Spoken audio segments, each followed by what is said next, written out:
Sige, Director Gemma, baka po you can expound more dun po sa mga accomplishment yung sa Okay. inyo pong presentation. Okay, so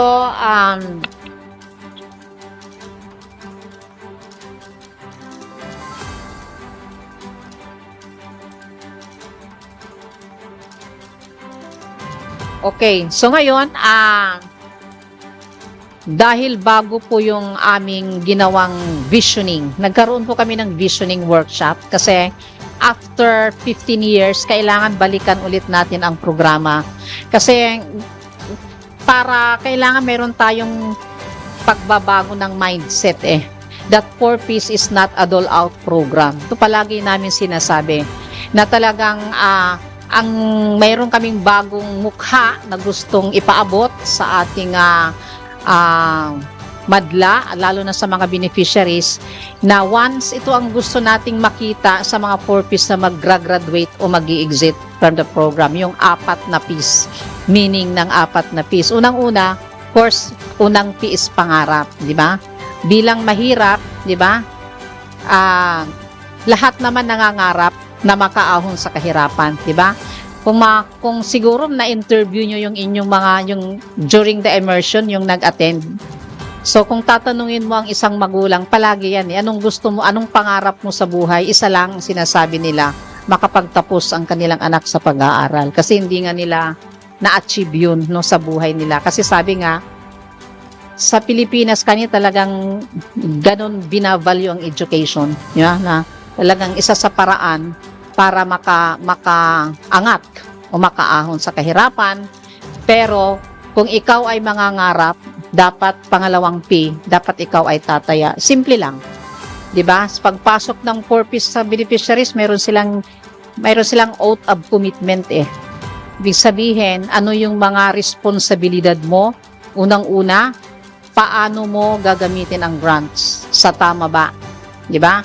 Maliit na bagay. Kasi ang grants, incentive lang yan Hindi naman yan talagang bubuhay sa beneficiary.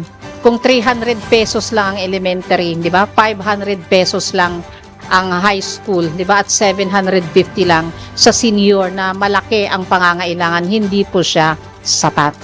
So talagang gagawan ng paraan. Una, gamitin yung grants. Kaya tinuturuan namin ang mga 4Ps beneficiaries ngayon ng financial literacy. Dapat alam nilang kumita. Dagdagan ang grants. Kumita. Na hindi lang yun magiging dependent yung ating mga beneficiaries, di ba?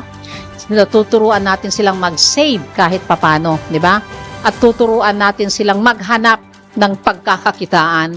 Kaya kailangan nilang pumusta sa SESDA, sa DOLE, para kung meron man silang kakayanan ngayon, tulad nung marunong silang, di ba? Yung mga skills training activities, pwede silang sumali, libre naman dahil 4Ps as a priority, pwede na silang makapagtrabaho and eventually, yun ang sinasabi kong pagtaya. Of course, yung pagsunod ng kondisyon, di ba? Kailangan sakripisyo yan di ba? Kung meron kang mga anak, kailangan gigising ka ng maaga, di ba? I-ensure mo na may baon ang bata, nakakain, di ba? Para pagdating sa school, di ba? Natututo ang bata, di ba? So health, di ba? Maganda po, yung health na kailangan dadadalan niya ang bata. Tataya ka, di ba? Magsasakripisyo ka, dadalhin mo ang bata, monthly yan na pagtimbang. Kailangan timbangin ang bata. Kasi gusto nga natin at ang magulang mismo naiintindihan niya ang timbang ng bata at kung anong kaukulang pagkain o nutrisyon, hindi ipagkakatiwala sa bata lang. So yun po at of course sa mga buntis at saka sa mga immunizations, kailangan ang nanay o mga magulang tataya siya na talagang dalhin, di ba? At makapag-comply siya. 85% yun ang sinasabi natin na ma-comply ng mga beneficiaries ng pagpunta sa health centers at saka sa pagpapaaral. Yan ang pagtaya. And of course, tataya ka rin in terms of paano mo mas mapapabuti ang iyong sarili as beneficiaries. Paano gagaling, paano ka lalakas ang inyong decision-making process, diba? Yung problem solving, kasi sa pamilya, 'di ba, may mga gusto nating maiwasan yung mga violence in the family. Gusto nating maiwasan yung mga anak natin ay mabiktima ng karahasan. So kasama yun, kailangan a-attend ang family development sessions. Importante yun dahil doon lang medyo kailangan mong magkaroon ng kaalaman pag disaster, for example, 'di ba? Alam mo kung paanong gagawin bilang households. Lahat ho mga issues na pwedeng maranasan o kaharapin ng ating mga beneficiaries para maiwasan, halimbawa yung mga about drugs, di ba? About trafficking in persons. So yung kasi minsan yung ating mga mahihirap, vulnerable nga sila eh, di ba? Sila yung madali. Kumbaga madaling maingganyo ba? Pag sinabing malaki ang kita dito, etc., di ba? So kailangan maalam ang ating mga beneficiaries. Tataya sila mag-a-attend ng family development sessions. That's 85%. Dadalhin ang mga bata, di ba, sa school at saka sa health centers at magpupunta yung mga buntis para ma-ensure yung mga pre at saka postnatal services sa mga buntis. Yan ang pagtaya, no? At ang pangatlong P, syempre, kung tataya ka, di ba? Siguradong mayroong pagbabago, di ba?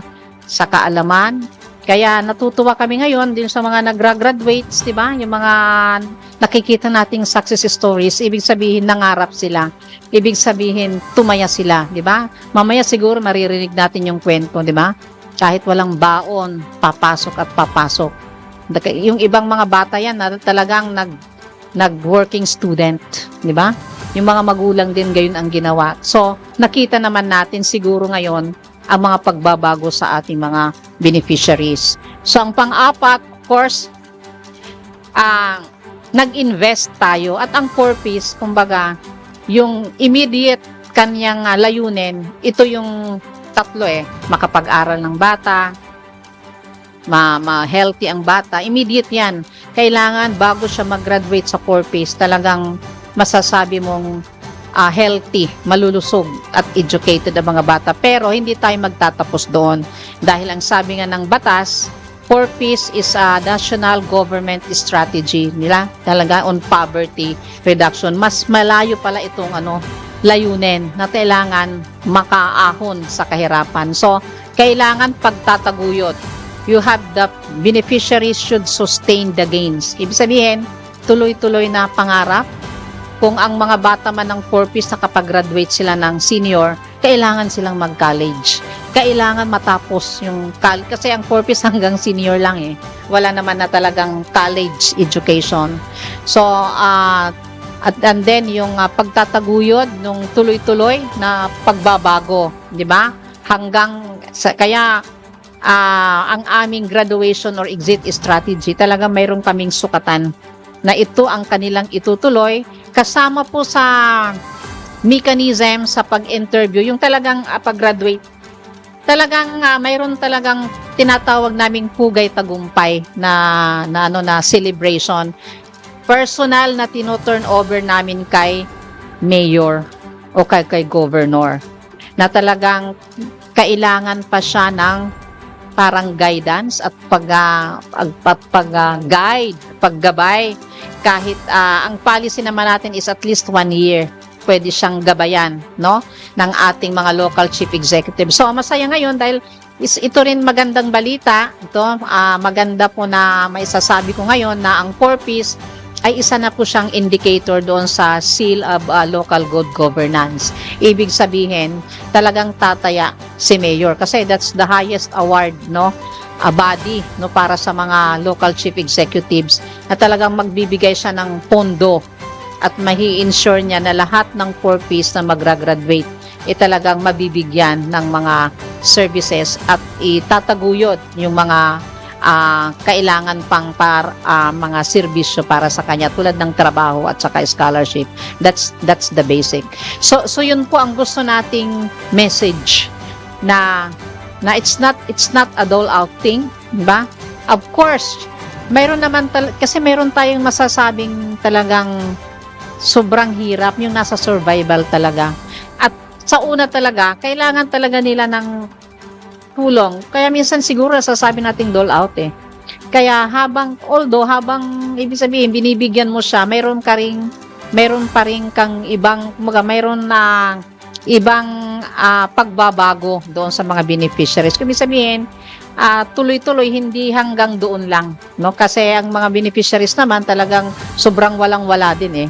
Kailangan din nila. Minsan dole out is the first, kumbaga, yun ang una mong yung una mong intervention just to survive. Pero siguro naman sa susunod na taon, no, mag-iiba na, hindi na yung survival ang kanyang direction doon sa ating mga beneficiaries. So far yun and then aside from this messaging, talagang gustong-gustong talaga natin of course mabayaran yung ating mga beneficiaries. Yun, hinihintay na lang natin yung sagot ng ating DBM.